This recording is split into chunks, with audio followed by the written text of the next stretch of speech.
Hello friends, welcome to technical experience. আমি অসিত, আপনাদের সবাইকে স্বাগত জানাই আমার চ্যানেলে।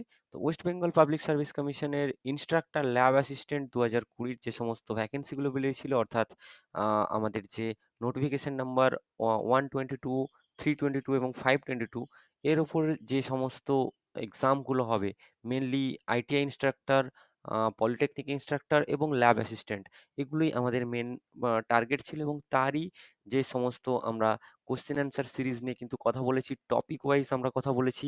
এখন কিন্তু আমাদের কোশ্চেন অ্যান্সার সিরিজের পালা, যেখানে কিন্তু আমরা কথা বলছি পুরোপুরি এক্সামটা কীরকমভাবে হবে ঠিক সেরকম প্রশ্ন। এবং এখানে কিন্তু আমরা অ্যাজিউম করে নিচ্ছি 100 কোশ্চেন্স 1 আওয়ারের জন্য। এবং প্রত্যেকটা পার্টে, অর্থাৎ পার্ট 1 এও আমরা যেভাবে ডিসকাস করেছিলাম 50 টা টেকনিক্যাল এবং 50 টা নন টেকনিক্যাল, এবং পার্ট 2 তেও কিন্তু আমরা সেরকম 50 টা টেকনিক্যাল এবং 50 টা নন টেকনিক্যাল করব। এবং এই পার্ট 2 র এটা প্রথম ভিডিও, যেখানে কিন্তু আমরা 50 টা টেকনিক্যাল কোয়েশ্চেনস করব। তো আপনারা সবাই অনেকেই আমাকে কমেন্ট করছেন যে এই সিরিজটা কন্টিনিউ করবার জন্য। আমি কিন্তু পার্ট 5 পর্যন্ত এই সিরিজটা কন্টিনিউ করব, আমি প্রমিস করছি, এবং তার বেশি সম্ভব হলে অবশ্যই করব। কেননা পার্ট 5 মানে প্রায় 500 টা কোয়েশ্চেন কিন্তু আমরা ডিসকাস করব, 250 টা টেকনিক্যাল, 250 টা নন টেকনিক্যাল। এবং আমরা কিন্তু সাবজেক্ট ওয়াইজ যখন কথা বলেছিলাম, তখনও কিন্তু অনেক অনেক কোয়েশ্চেন নিয়ে আলোচনা করেছি। এবং এর বাইরে আমি আশা করছি আর কোনো প্রশ্ন আসতেই পারে না। তো চলুন শুরু করা যাক আজকের পার্ট 2 টেকনিক্যালের সিরিজ, যেখানে আমরা 50 টা প্রশ্ন নিয়ে কথা বলব। তো সবার প্রথমে যে প্রশ্ন, এটা কিন্তু একটু আমি মডারেট লেভেলে রেখেছি, একটু হাই লেভেলে রেখেছি প্রশ্নগুলো। এগুলো কিন্তু আপনারা এক্সপেক্ট করতে পারেন, যদি ধরে নিন কোশ্চেনটা একটু হাই লেভেলের হলো, তবে কিন্তু খুব হার্ড না।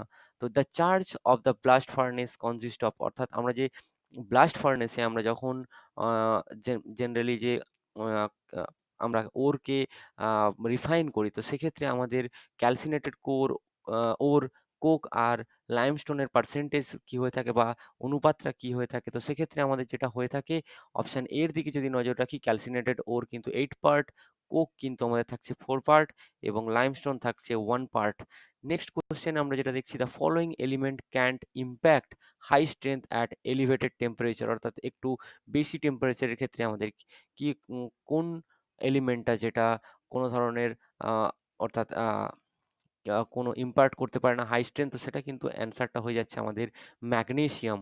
নেক্সট আমরা যেটা দেখছি, আচ্ছা এই প্রশ্নটাতে দেখুন, ম্যাঙ্গানিজ, নিকেল, সিলিকন এগুলো কিন্তু অনেক বেশি নিতে পারে, বাট ম্যাগনেসিয়াম কিন্তু করতে পারে না। কেননা আমরা জানি ম্যাগনেসিয়াম অনেকটা দাহ্য পদার্থ, এবং কিছুটা একটা হাই টেম্পারেচার পর কিন্তু এটা উম আ আ কি বলবো, ফ্ল্যাশ পয়েন্টে পৌঁছে যায় এবং এটা কিন্তু ইগনাইট হয়ে যায়।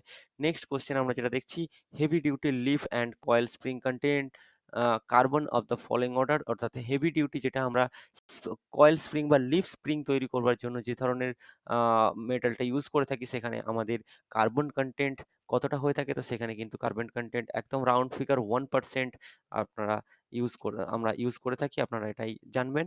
নেক্সট যেটা, according to Dalton's law, the total pressure of mixture of gases is equal to, অর্থাৎ ডাল্টনের সূত্র অনুযায়ী আমরা যদি যেটা টোটাল প্রেসার পাচ্ছি আমরা একটা গ্যাস মিক্সচারের, সেটাকে আমরা কি পাচ্ছি, সেটা কিন্তু আমাদের যেটা সূত্র অনুযায়ী হয়ে থাকে, sum of the partial pressure of all. Next question যেটা দেখছি, the measurement of thermodynamic property known as temperature is based on. তো আমরা যেটা থার্মোডাইনামিক্স যখন আমরা পড়ছিলাম, বা আমরা যখন থার্মাল ইঞ্জিনিয়ারিং এর চ্যাপ্টার পড়ছিলাম, সেখানেও কিন্তু এই ধরনের প্রশ্ন আমি খুব ভালো আপনাদের সাথে ডিসকাস করেছিলাম।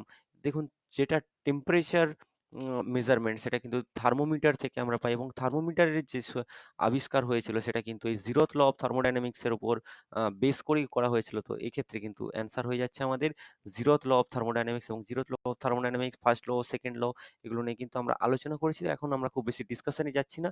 নেক্সট আমরা যেটা দেখছি, the gas turbine cycle with regenerator improves. তো রিজেনারেটরের ক্ষেত্রে আমরা যেটা গ্যাস টারবাইন উইথ রিজেনারেটর, অর্থাৎ কোনো গ্যাস টারবাইনে যদি আমরা রিজেনারেটর লাগিয়ে দিই, তো সেক্ষেত্রে আমাদের কোন জিনিসটা বা কোন প্রপার্টিটা আমাদের ইমপ্রুভ করে, তো সেটা আর কিছুই নয়, সেটা কিন্তু আমাদের থার্মাল এফিসিয়েন্সি। তো থার্মাল এফিসিয়েন্সি কিন্তু ইমপ্রুভ করে যায়। Next ৭ number question, the compression ratio is the ratio of. তো কম্প্রেশন রেশিও এটাও নিয়ে আমি কিন্তু অনেকবার বলেছি। তো সেক্ষেত্রে আমাদের অ্যান্সার যেটা হয়ে যাচ্ছে total volume to the clearance volume, option number D. Next যেটা দেখছি, a close system is one in which. তো একটা ক্লোজ সিস্টেম আমরা কাকে বলবো? তো আমরা কিন্তু যেটা জানি যে একটা যদি সিস্টেম যদি সেখান থেকে আমাদের কোনো মাসের ট্রান্সফার না হয়, কিন্তু অন্যান্য হিট এবং এনার্জি যদি আমরা ট্রান্সফার করতে পারি, তো সেটাকে কিন্তু আমরা একটা ক্লোজ সিস্টেম বলছি। অর্থাৎ সেক্ষেত্রে আমরা যদি অপশন এর দিকে দেখি, much does not cross the boundaries of the system দো এনার্জি মে ডু সো।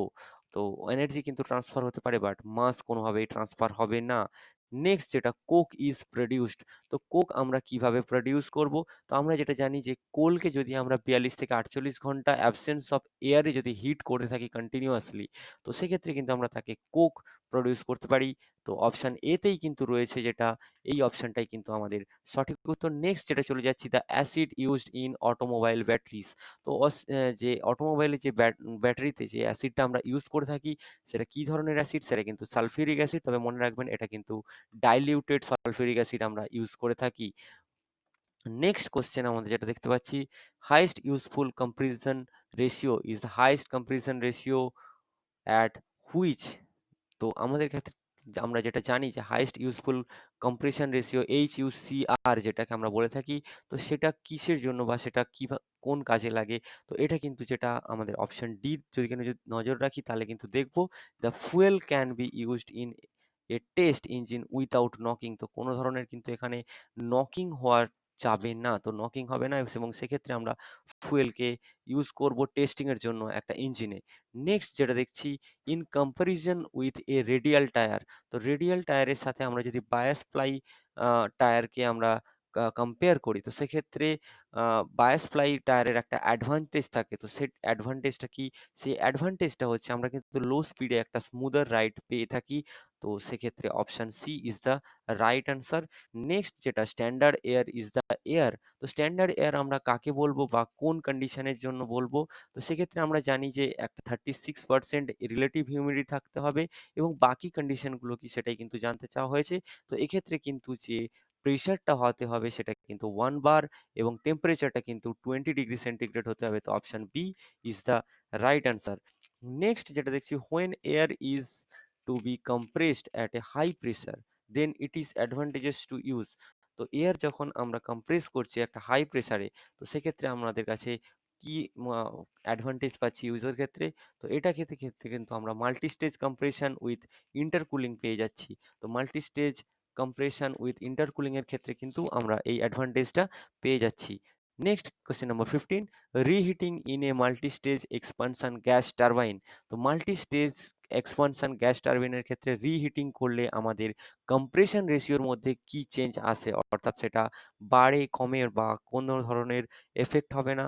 তো সেক্ষেত্রে আমি আপনাদেরকে বলে থাকি যে সেক্ষেত্রে কিন্তু ক আ কম্প্রেসরের ওয়ার্কটা কিন্তু ডিক্রিজ করছে। নেক্সট আমরা যেটা দেখছি, the unit of moment of inertia of an area.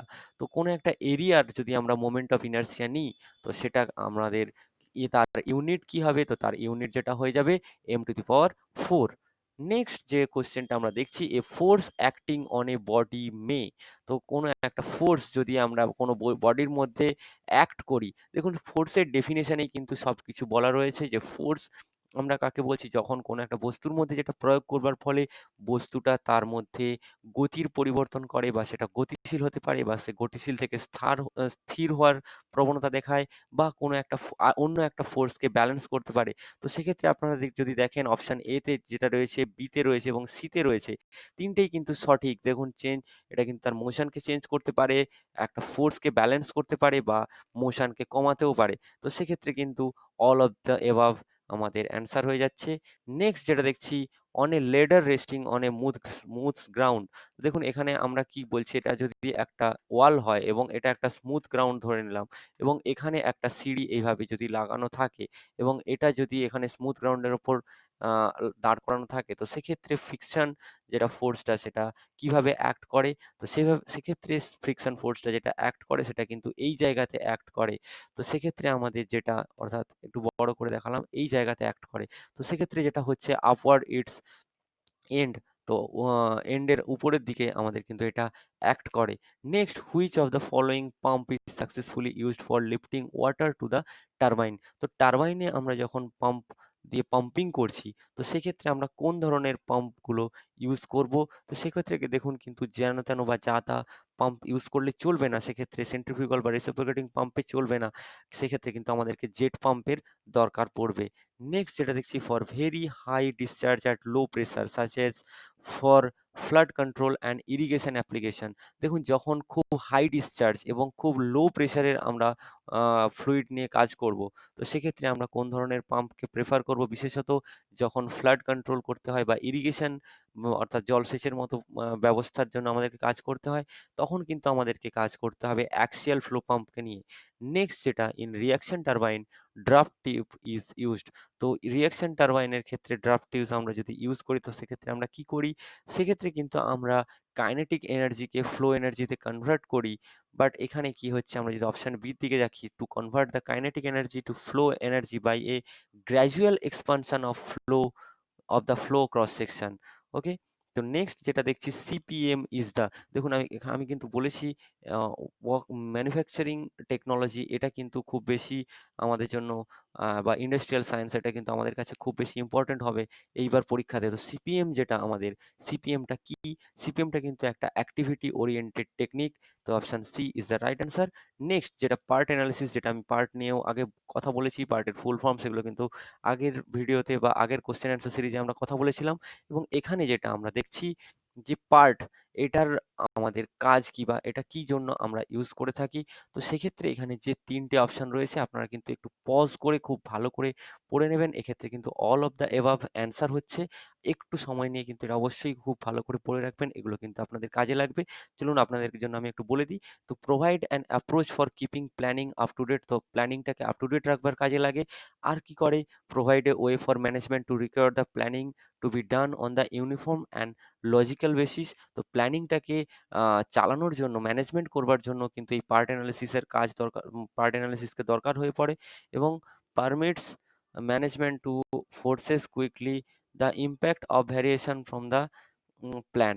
তো ম্যানেজমেন্টটাকে পারমিট করে কুইকলি ইম্প্যাক্ট ভ্যারিয়েশন করবার জন্য। তো যাই হোক, এই প্রত্যেকটাই কিন্তু আমাদের পার্ট অ্যানালিসিসের কাজ। নেক্সট যেটা, work study is concerned with. তো ওয়ার্ক স্টাডি আমরা কিসের সঙ্গে যুক্ত? তো ওয়ার্ক স্টাডি যেটা, সেটা কিন্তু আমাদের যেটা করে থাকে, option A, improving present method and finding standard time, এই জন্যই কিন্তু আমরা ওয়ার্ক স্টাডি করে থাকি।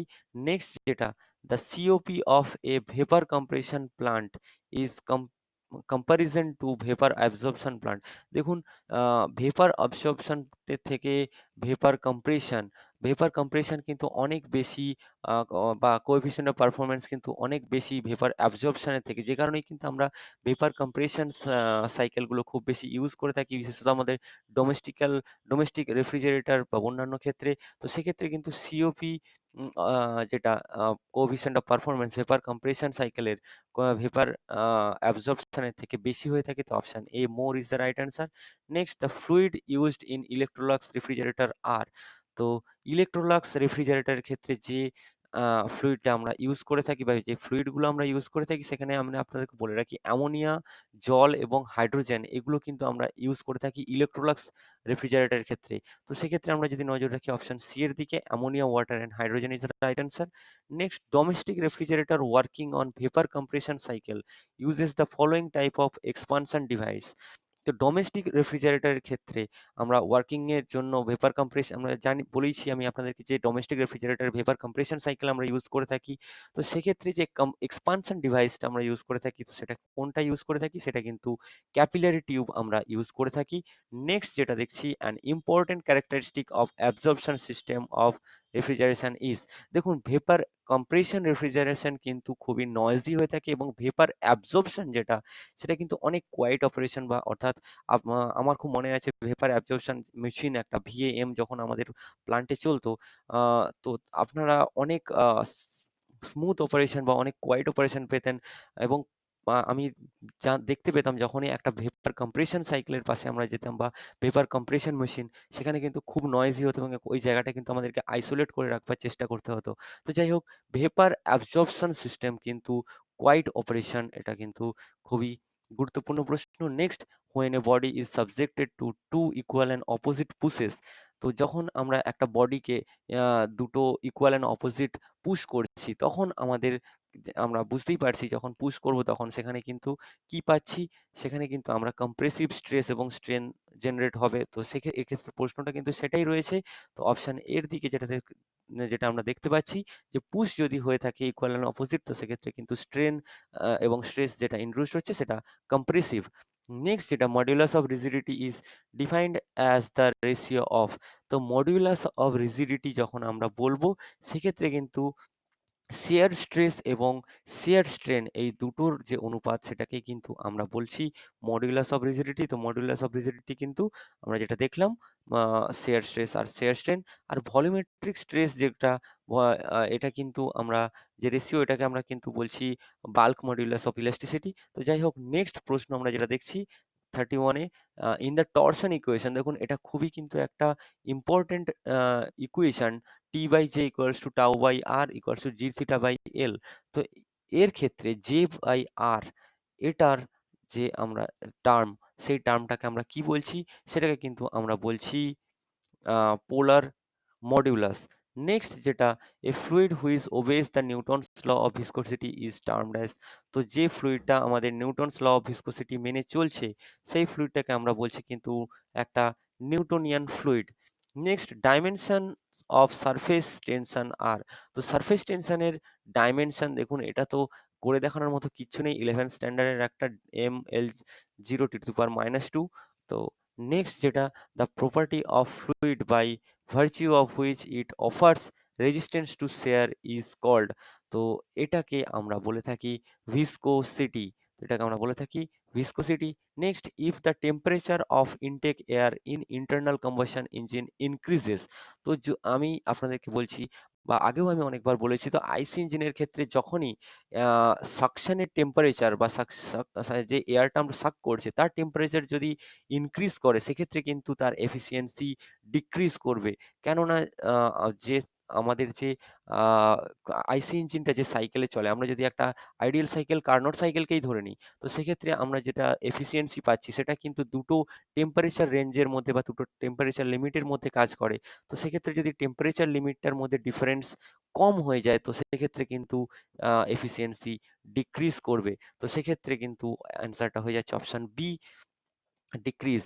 নেক্সট যেটা দেখছি, the operation of forcing additional air under pressure in the engine cylinder is known as, তো আমরা কি করছি যখনই হাই প্রেসার দিয়ে আমরা কাজ করাচ্ছি আন্ডার প্রেসারে, তো সেটাকে আমরা বলছি সুপার চার্জিং।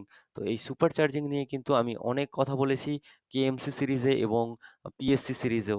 যাই হোক, next question, the ignition quality of petrol is expressed by, তো ইগনিশন কোয়ালিটি আমরা যখন পেট্রোল ইঞ্জিনের ক্ষেত্রে বা পেট্রোলের ক্ষেত্রে আমরা ইগনিশন কোয়ালিটি সেটা কিন্তু অকটেন নাম্বার, এবং ডিজেলের জন্য হলে কিন্তু সেটা আমরা সিটেন নাম্বার দিয়ে এক্সপ্রেস করি। নেক্সট যেটা, এনরিচড ইউরেনিয়াম, দেখুন পাওয়ার প্ল্যান্ট ইঞ্জিনিয়ারিংটা একটু পড়ে রাখা ভালো, কেননা ওখান থেকে একটা দুটো কোশ্চেন এসেই যায়। আর আমাদের কিন্তু টার্গেট 100 আউট অফ 100, আমাদের কিন্তু টার্গেট এরকম নয় যে আমাদেরকে কাট অফ রাখতে হবে 80%, 70%, আমাদেরকে কিন্তু একটা প্রশ্ন ছেড়ে আসলে চলবে না। সেজন্য কিন্তু আমি বলছি আপনারা পাওয়ার প্ল্যান্ট ইঞ্জিনিয়ারিংটা কিন্তু একটু দেখে যাবেন। যাই হোক, enriched uranium is required as a fuel in a nuclear reactor if light water is used as moderator and coolant. দেখুন এখানে কিন্তু এই প্রশ্নের মধ্যে আমি আপনাদেরকে বলেই দিয়েছি, দেখে ইউরেনিয়ামটা কিন্তু ফুয়েল আকারে ইউজ হচ্ছে এবং লাইট ওয়াটারটা কিন্তু আমরা ইউজ করছি মডারেটর এবং কুলেন্ট হিসাবে। তো এক্ষেত্রে লাইট ওয়াটারটাকেই আমরা কেন ইউজ করছি সেটাই কিন্তু প্রশ্ন।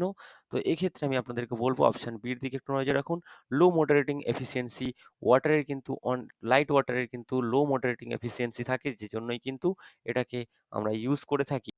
Next 39 number question 1 gram of uranium will produce energy equivalent to approximately. দেখুন বেসিক কোয়েশ্চেনস গুলোই আপনাদেরকে দেখে যেতে হবে। এমন কিছু হার্ড কোয়েশ্চেন গুলো খুব বেশি পড়ে সময় নষ্ট করার জন্য দরকার নেই।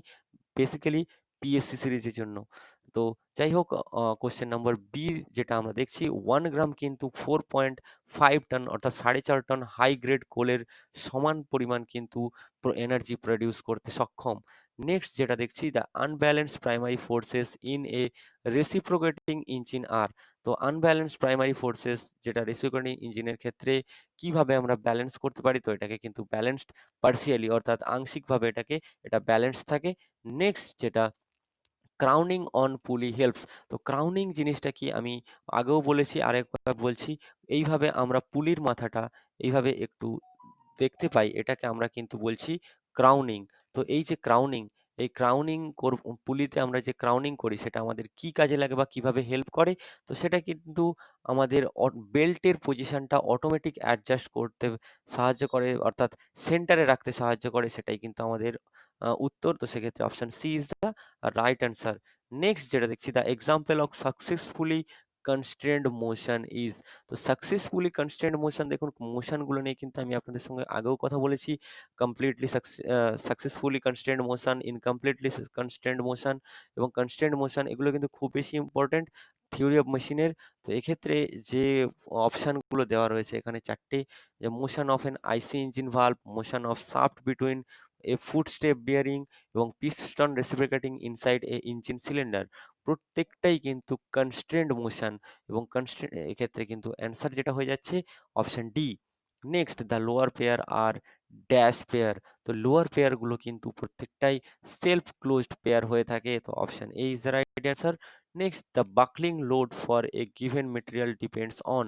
তো বাকলিং লোড যেটা সেটা কিন্তু কোনো একটা মেটেরিয়ালের ক্ষেত্রে কোন কোন জিনিসগুলো এফেক্ট করে বা কোন কোন জিনিসগুলোর উপর ডিপেন্ড করে। তো সেক্ষেত্রে আমি আপনাদেরকে বলবো অপশন ডি তে দেখুন slenderness ratio, area of cross section and modulus of elasticity. এই প্রত্যেকটা জিনিসের উপরেই কিন্তু বাকলিং লোড ডিপেন্ড করে। Next question, when a beam is subjected to a bending moment, the strain in a layer is dash the distance from the neutral axis. তো সেক্ষেত্রে আমি আপনাদেরকে বলবো এটা কিন্তু ডাইরেক্টলি প্রপোর্শনাল থাকে।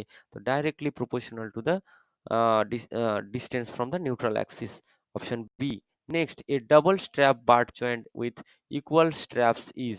তো ডাবল স্ট্র্যাপ বাট জয়েন্টের ক্ষেত্রে ইকুয়াল স্ট্র্যাপস গুলো কি হয়ে থাকে? Always in double shear. এগুলো কিন্তু ডাবল শেয়ারে থাকে। তো always in double shear. Next যেটা the rivet are used for dash fastening. দেখুন রিভেট কিন্তু একটা পার্মানেন্ট টাইপের জয়েন্ট। তো সেক্ষেত্রে এটা যে ধরনের জয়েন করছে সেটা কিন্তু একটা পার্মানেন্ট জয়েন্ট করছে। তো option A is the right answer. Next shift is a casting defect which. তো শিফট আমরা যেটাকে বলছি, শিফট কাকে বলছি বা একটা জায়গা থেকে আরেকটা সরে যাচ্ছে অর্থাৎ আমরা যদি টপ পার্ট এবং বটম পার্ট যেটা আমাদের কোপ এবং ড্র্যাগ বলে থাকি। তো এই কোপ এবং ড্র্যাগ যখন মিসম্যাচ হয়ে যাচ্ছে তো তখন কিন্তু আমরা তাকে বলছি কাস্টিং ডিফেক্ট শিফটিং। তো অপশন এ এটা কিন্তু আমাদের right answer. Next the adhesiveness is the property of sand is due to which. দেখুন আমি আপনাদেরকে বলছি দুটো টার্ম, একটা হচ্ছে অ্যাডিসিভনেস এবং একটা কোহেসিভনেস। এগুলো কিন্তু ফ্লুইড মেকানিক্সেও আছে এবং এই আমাদের ম্যানুফ্যাকচারিং এও কিন্তু বা আমাদের কাস্টিং এ কিন্তু অ্যাডিসিভনেসটা রয়েছে। বাট কোহেসিভনেস কি? যখন ডিফারেন্ট কাইন্ড অফ মলিকুলস এর মধ্যে অ্যাট্রাকশন দেখতে পাচ্ছি তখন তাকে আমরা কোহেসিভনেস বলছি এবং অ্যাডিসিভনেস আমরা কাকে বলছি? সরি আমি ঠিক উল্টোটা বলে দিলাম। আ তো যাই হোক এই অ্যাডিসিভনেস যেটা এটা কিন্তু হয়ে যাচ্ছে the sand grain sticks together. যখন আমাদের স্যান্ড গ্রেন গুলো একসাথে চিটে থাকে বা একসাথে জড়িয়ে থাকে তখন কিন্তু সেটাকে আমরা বলছি অ্যাডিসিভনেস। নেক্সট যেটা the temperature at which the new grains are formed in the metal is called. তো যখন কোনো যে সেই টেম্পারেচারটার কথা জিজ্ঞেস করা আছে বা একটা টেম্পারেচারের পর সার্টেন টেম্পারেচারের পর মেটালটা কিন্তু তার নতুন গ্রেন স্ট্রাকচার ফর্ম করে। তো সেইটাকে আমরা কি বলছি? সেটাকে আমরা কিন্তু বলছি রিক্রিস্টালাইজেশন টেম্পারেচার। তো এই ছিল মোটামুটি আজকে আমাদের ৫০ টা প্রশ্ন, যেগুলো কিন্তু খুবই ইম্পোর্টেন্ট। আমি সত্যি বলছি, এর এইরকম প্রশ্নই কিন্তু আপনারা দেখতে পাবেন পিএসসি সিরিজে। এবং আমি যখন পিএসসি পরীক্ষাগুলো দিতাম, এবং খুব বেশি আগে নয় কিন্তু, যে আমার সময়ে খুব ইজি কোয়েশ্চেন হতো, এখন কোয়েশ্চেনগুলো অনেক টাফ হয়ে গেছে। আমি আপনাদেরকে বলব, পিএসসির কিন্তু কোয়েশ্চেনস এখনো খুব বেশি টাফ হয় না। তাই খুব বেশি আ টাফ কোয়েশ্চেনের পেছনে দৌড়াতে গিয়ে কিন্তু আপনারা ইজি কোয়েশ্চেনস গুলো ছেড়ে আসবেন না ভুল করেও। তাই এই প্রশ্নগুলো খুব ভালো করে আ রিভাইজ করুন, প্র্যাকটিস করুন। তো চলুন, দেখা হচ্ছে আমাদের পরবর্তী ভিডিওতে। তো ততক্ষণের জন্য stay tuned and thanks for watching. God bless you all.